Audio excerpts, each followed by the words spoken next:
Warning. Warning. This message is transmitted at the request of Lucas Snyder. At 6:05 p.m., Lucas Snyder received a call from Agent Jackson about a containment breach of a very dangerous anomaly. The anomaly that breached was classified as Black Death V.X.2. Black Death V.X.2 is an anomaly that is the darker version of Lucas Snyder. He is mostly furious towards individuals that try to stop him. He poses a great threat towards Lucas Snyder. Actions have been taken to protect cities in North Carolina and surrounding states. Helping Hand has all activities paused due to the situation. Lucas Snyder wants you to remember one voice, one choice, one change. He is here and it is too late.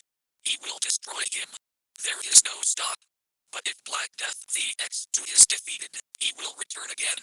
But stronger, bolder, and many more.